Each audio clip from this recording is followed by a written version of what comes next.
What's up, everybody? Welcome to Real Estate Confidential. I am Ashley Raby, your host, and today we're going to talk about something that is very close to home, no pun intended. I purchased my first home in Old Roseville, California, and Old Roseville is a really unique area in that it used to be not very special. It was a railroad town, and that was pretty much the entire reason it existed.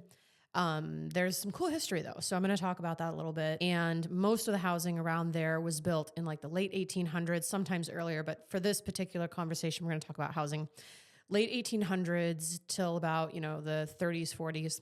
And what was curious is if you think about a place, you think about who lives in a railroad town. Well, very likely people who worked on the Union Pacific Railroad.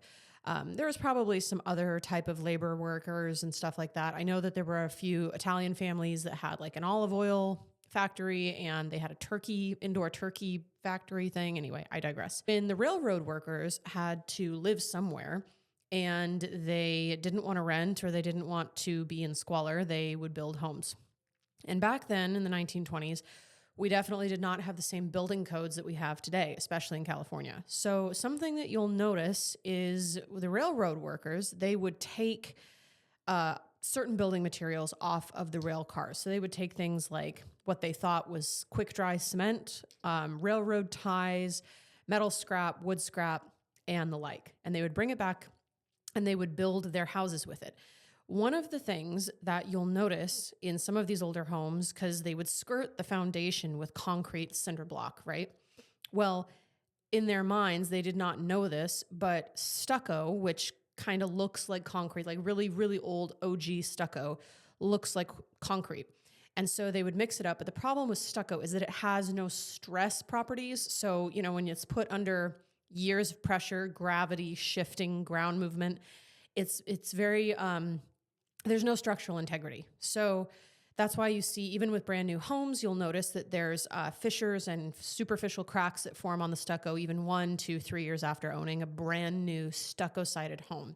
And the reason for that is just stucco is incredibly brittle and it wears in that capacity. There's no ebb flow to the structure. So these guys would bring this stuff home and they may lay down some concrete block underneath it.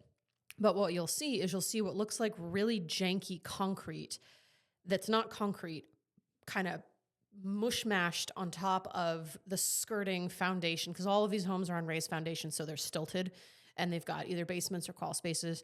But you'll see what looks like kind of this unfinished concrete question mark. Is that really concrete? And what it actually was OG stucco. And it has no structural integrity at all. You'll see a lot of shifting happen. That's why there's, foundation issues you want to be aware of when you're buying, a home, especially in Old Roseville. Most of the homes have been in some capacity, abated or repaired or brought back to more of a current structural integrity. So that's good news. But, if you see things like railroad ties that haven't been leveled and they are support beams or they are just kind of sitting on top of each other, fortunately, most of the homes back then were built out of cedar, so we don't have a lot of insect intrusion or termite problems because it's very acidic wood and buggies don't like to eat cedar. So you've got that going for you, but if you've just got railroad ties sitting on top of concrete cinder block, which is mortared with stucco, it's kind of a miracle that your house is still standing. We have a lot of grace, though there's not a lot of, land movement in Old Roseville. It's pretty flat land type stuff. But you'll also notice things like water intrusion from the main roads. A lot of the homes from the main road are built a little bit below, and the water comes from the mains and the alleyways. And so naturally water goes down and it'll settle underneath your house. So sometimes even in the summer, you'll see dampness and you might need a sump pump.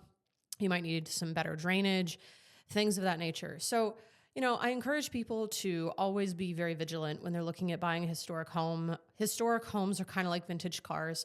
They're absolutely beautiful, but they are, at the end of the day, a very emotional purchase because, you're dealing with ongoing maintenance and repair, bringing things up to a modern structure code. You're dealing with contractors who might not have ever seen this before. Fortunately, a lot of this information I'm bringing to you comes from a friend of mine who's a family friend. He's a contractor. And he actually explained this to me over a pattern of what he was seeing with Old Town homes. So That's kind of like a little bit of Old Roseville history for you. I hope you guys enjoyed that.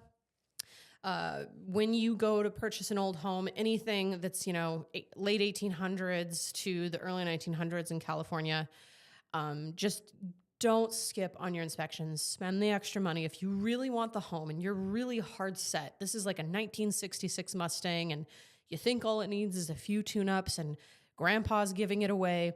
Well, just do your research first before you get yourself into a foundation issue or any kind of major structural issues, because those can be prevalent based on the materials that were available at the time and based on the kind of do-it-yourself attitude of a lot of the laborers and workers of that time.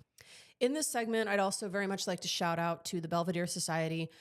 This is a really great resource, and you can find the Belvedere Society on Instagram. I'll drop the link below, but the gal who runs it focuses a lot on the historic homes in Old Town, and she will do some of the stories, the backstories, the history, who owned that house, what did they do for the community, how did they establish Roseville, and, unfortunately, Roseville proper does not have a historically protected society. Historic societies can be kind of a tricky thing to deal with, and you'll notice this, like San Francisco is a fantastic example of why historic societies can overreach. But when you look at Victorians, for example, a lot of historic societies protect Victorians. Those are beautiful homes. Another fantastic example of a 1966 Mustang that's hidden in the back of a garage. However, you're looking at $250,000 if you're inheriting or you're buying a unrenovated or dilapidated Victorian. Why? Specifically because a lot of historic societies will demand and dictate what types of materials, paint palettes, types of paint, glass, windows, etc., that you can and cannot use to maintain the historical grace and period of that building. So you might think, oh, well, I'm just going to go in and I'm going to modernize the kitchen in a Victorian. Well, be very careful with how you do that, because if you're buying a historic monument or a building that is protected in any way by a historic society, you do in a way treat them like an HOA that kind of big brothers and oversees what you can and cannot do to that house. So historic societies are very hard to form. It usually takes a lot of people to do it, and it takes a pretty agreeable community to do it. Old Roseville and the people that live within Old Roseville, in my personal experience, absolutely adore and very much hold a protection mentality around the historic centers. But nevertheless, you will see homes that are completely leveled, homes that are absolutely modernized, and they stick out because they don't look like a craftsman. They don't look like a 1920s, 1930s home. And it creates a little bit of a disjointment with the aesthetic of the neighborhood, which I think is what draws people to move to areas like that, like Land Park, Old Roseville, the Fab 40s, some of the beautiful Victorians that you'll see in San Francisco and the Pacific Heights. But again, don't look at it like, oh, I'm going to buy an old house and fix it up to my liking. Make sure that if there is a historic society, you understand what you're buying and the commitment you're making to that historic society, because very often you can wind up getting yourself in a financial situation you cannot get out. Like, you can't maintain it, you can't change it, and now you've got a beautiful paperweight. And I don't know if Old Roseville will ever get a historic society. I think it would be really cool if we had one, personally. But again, what does that mean? What does that look like? Because a lot of the Old Roseville homes are very financially accessible to first-time homebuyers. They do need a lot of work. But you see investors going in and buying those homes, and then they're splitting lots. They're putting second homes on those lots. They're removing backyards. And a lot of the folks that live around there don't like that, mainly because they live there, and the people that are doing this are not people who live there. They're people who invest and then they flip, or they parcel off and then they sell two lots and things like that. So this is just an inevitability in real estate. It's not something that you can get yourself too worked up about, but the question remains, should we build a historic society in Roseville? It's really about, where your values are, what you want to see happen to your community.